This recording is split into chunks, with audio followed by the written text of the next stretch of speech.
Les histoires de Madi nous transportent aujourd'hui au cœur des rues vibrantes de Douala, là où les destins se lient et se délient sous le regard indifférent des grands arbres de Bona Priso. Tout commença bien avant l'opulence, dans la poussière d'une fin d'après-midi à l'université. Amina n'était alors qu'une jeune étudiante à la beauté discrète, marchant avec cette assurance tranquille que donne une éducation stricte et aimante. C'est à cet arrêt de bus bondé, sous un orage tropical menaçant, qu'elle croisa le regard de Marc. Lui n'avait pour toute richesse qu'une chemise blanche impeccablement repassée et un sac en bandoulière usé par les kilomètres de marche. Marc était un fils du peuple, un jeune homme qui n'avait que son intelligence pour boussole, mais il possédait un charisme qui faisait oublier sa pauvreté. Ce jour-là, il lui offrit sa place à l'abri, préférant se faire mouiller par la pluie pour qu'elle garde sa dignité. Ce geste de protection, simple et désintéressé en apparence, fit battre le cœur d'Amina. Pendant des mois, ils partagèrent des beignets haricots au bord de la route, rêvant de conquérir le monde ensemble. Amina voyait en Marc un lion endormi qui n'attendait qu'une occasion pour rugir, et elle se promit d'être celle qui réveillerait sa puissance. Les années passèrent et leur amour se fortifia dans la lutte. Marc devint un cadre moyen, travaillant dur mais se heurtant sans cesse au plafond de verre des 100 réseaux. Amina, de son côté, était devenue le bras droit de son père, Samuel Bakoko, un patriarche dont le nom résonnait dans toutes les plantations de cacao de l'Ouest. Elle apprenait l'art de la négociation, la patience des récoltes et la rigueur des comptes. Lorsque le vieux Samuel rendit son dernier souffle, il laissa derrière lui un vide immense, mais aussi un testament qui allait changer le cours de l'histoire. Amina, sa fille unique, se retrouva héritière d'une somme de 25 millions de francs CFA. Pour certains, c'était le prix d'une vie de luxe éphémère. Mais pour Amina, c'était le ciment de l'empire qu'elle avait promis à Marc. Elle ne versa pas de larmes inutiles. Elle transforma son deuil en une ambition froide et calculée. À Douala, sous le soleil de plomb de Bona Priso, Amina devint alors le symbole de l'élégance et de la résilience. Elle n'était pas femme à dilapider cet héritage dans des parures futiles. Un soir, elle attendit Marc dans leur petit salon, un dossier de cuir noir posé sur ses genoux. Lorsqu'il entra, épuisé par une journée de mépris au bureau, elle lui tendit les documents de création de Jade Or, une entreprise d'import-export de luxe. « Nous allons bâtir un empire, Marc. Voici les clés, lui dit-elle avec une sérénité royale. C'est Amina qui avait voyagé en Europe pour nouer les premiers contacts avec les joailliers et les parfumeurs de renom. C'est elle qui, à la lueur d'une lampe de bureau, avait dessiné chaque ligne du business plan, anticipant les fluctuations du marché avec une précision chirurgicale. Ces 25 millions servirent de caution bancaire, ouvrant des portes qui étaient restées fermées à Marc toute sa vie. Pourtant, par un mélange complexe d'amour pur et de respect pour les traditions, qui veulent que l'homme soit le chef visible du foyer, elle fit un choix radical. Elle laissa Marc diriger officiellement, mettant l'entreprise et tous les actifs à son seul nom. Elle devint l'âme de Jade Or, l'architecte invisible d'un succès qui allait bientôt faire d'eux le couple le plus envié de la capitale économique. Elle lui offrait la gloire, le titre et le pouvoir, convaincue que leur lien était plus solide que n'importe quel papier légal. À ses côtés, depuis les années de jeunesse passées sur les bancs poussiéreux du lycée de New Bell, se trouvait Sandra. Sandra était l'ombre, celle qui marchait toujours un pas derrière Amina, celle qui ramassait les compliments que les professeurs et les garçons laissaient tomber. Pendant que Jade Or conquérait les marchés de l'Afrique centrale, Sandra s'était installée dans l'intimité du foyer comme une plante grimpante. Elle était la confidente de chaque instant, celle qui riait à toutes les blagues d'Amina, qui berçait ses 4 enfants et qui partageait les repas à la table des Okola. Mais chaque soir, une fois rentrée dans son petit studio financé par la générosité d'Amina, Sandra se transformait devant son miroir. Elle maudissait le destin, observant ses propres traits qu'elle jugeait flétris par l'aigreur.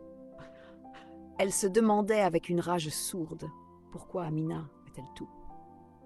La beauté qui semblait ne jamais faner, une fortune qui ne cessait de croître et un mari que le succès, le sport et les costumes de luxe rendaient de plus en plus séduisants. Pour Sandra, le bonheur d'Amina n'était pas une source de joie, mais une insulte personnelle à sa propre existence. Elle n'avait jamais oublié l'époque du lycée où Amina, sans même le vouloir, lui ravissait la vedette par son élégance naturelle et ses notes brillantes. Cette envie, mûrie pendant des décennies, était devenue un poison noir qui ne demandait qu'à déborder. Après 10 ans de mariage, la fissure tant attendue par l'ombre apparut enfin dans les fondations du palais. Marc, grisé par la puissance et les courbettes des courtisans de Douala, commença à changer. L'homme qui autrefois remerciait le ciel pour la sagesse de sa femme commença à trouver Amina trop présente. Dans son esprit embrumé par l'orgueil, ses conseils avisés n'étaient plus de l'aide, mais une surveillance insupportable. Il oubliait, avec une amnésie sélective, que sans les 25 millions de l'héritage et l'instinct de cette femme, il ne serait qu'un simple employé anonyme. Sandra, tel un prédateur sentant l'odeur du sang, vit la brèche s'ouvrir dans l'ego de Marc. Elle commença à distiller son venin avec une douceur de miel, s'asseyant de longues heures avec Amina sur la terrasse, là où le parfum des jasmins masquait celui du poison. « Ma copine, regarde ton mari. Marc s'éloigne, tu ne trouves pas? Les hommes de Douala, une fois qu'ils touchent aux milliards, ils pensent que leurs femmes deviennent de vieux meubles, soufflait-elle d'un air faussement désolé. Voyant l'inquiétude grandir dans les yeux d'Amina, elle posa sur la table un petit sachet de tissu sombre. « Il te faut quelque chose pour le retenir, Amina. Ne reste pas là à regarder ton foyer s'écrouler. Tiens, prends ces écorces et ces huiles rares. C'est pour ranimer la flamme, pour qu'il ne voie que toi lorsqu'il rentre le soir. » Amina, affaiblie par la peur de perdre l'homme pour qui elle avait tout bâti, accepta le présent avec reconnaissance, touchée par ce qu'elle croyait être une solidarité féminine. Elle ignorait que sa meilleure amie avait visité les recoins les plus sombres des marchés de nuit de la ville, là où l'on pactise avec le malheur. En réalité, ces produits n'étaient pas des aphrodisiaques destinés à soigner le désir. C'étaient des préparations mystiques conçues pour saturer l'atmosphère de leur chambre d'une énergie lourde et suffocante, créant une répulsion physique irrépressible entre Marc et sa femme. À chaque fois qu'Amina utilisait ces huiles, elle ne faisait qu'élever un mur invisible mais infranchissable, chaque goutte éloignant Marc un peu plus, le poussant vers un dégoût qu'il ne s'expliquait pas lui-même. L'étape suivante de la trahison fut une manipulation psychologique d'une précision chirurgicale. Tandis qu'Amina s'échinait à sauver son couple par ces rituels qu'elle croyait bénéfiques, Sandra passait ses après-midi au bureau de Marc, profitant de sa position de meilleure amie pour s'introduire dans son sanctuaire professionnel. Elle ne venait plus en amie de la famille, mais en femme fatale et compatissante, apportant des plats faits maison qu'elle avait elle-même préparés pour affaiblir la volonté de Marc. « Marc, mon pauvre, tu es fatigué. Je m'inquiète pour toi. J'ai vu Amina faire des choses bizarres avec tes vêtements et dans votre chambre. Elle a peur que tu la quittes, alors elle utilise des maraboutages pour t'enchaîner. C'est elle qui t'envoûte depuis le départ, pour contrôler ton argent, Marc. Elle ne t'aime pas. Elle aime le pouvoir qu'elle a sur toi. » Elle lui montrait alors, avec une fausse horreur, les produits qu'elle-même avait donnés à Amina, les présentant comme des preuves irréfutables de la sorcellerie de son épouse. Le doute s'installa, puis la haine.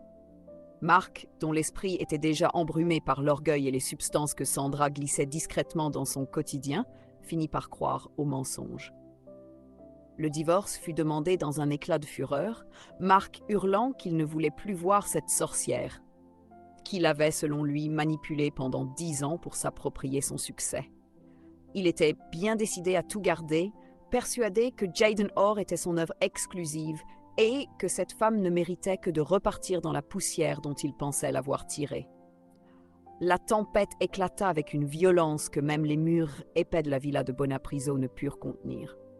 Marc, porté par une rage qu'il croyait être de la justice, engagea les avocats les plus féroces du pays pour s'assurer qu'Amina sorte de sa vie sans un seul franc. « Tout est à mon nom », éructait-il lors des premières confrontations. Il était convaincu que l'entreprise, le patrimoine et même les souvenirs appartenaient à sa seule gloire.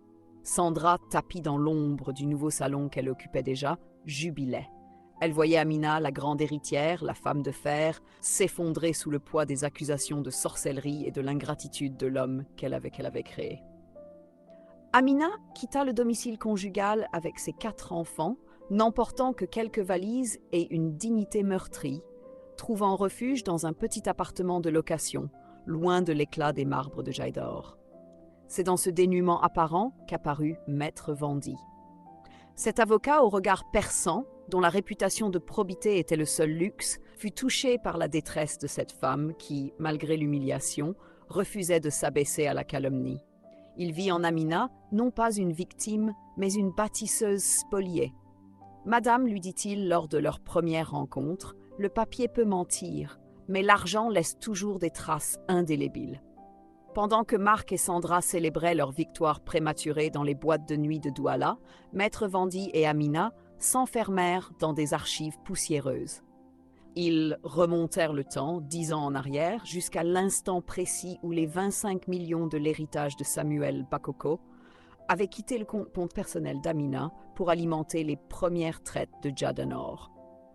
Le jour du procès final, l'ambiance au tribunal était électrique. Marc, arrogant, arborait une montre en or massif, tandis que Sandra, assise au premier rang, lançait des regards victorieux à son ancien ami. Mais le vent tourna lorsque Maître Vandy prit la parole. Avec une précision de métronome, il déposa sur le bureau du juge une série de preuves accablantes. Les relevés bancaires originaux prouvant que le capital de départ était le fruit exclusif de l'héritage d'Amina, les procurations qu'elle avait signées pour les premiers contrats internationaux, et surtout les témoignages des anciens partenaires qui confirmaient que c'était son expertise à elle qui avait scellé leur confiance. « Monsieur le juge, tonna l'avocat, mon client n'a pas seulement investi son argent, elle a été le cerveau, le sang et le moteur de cette réussite.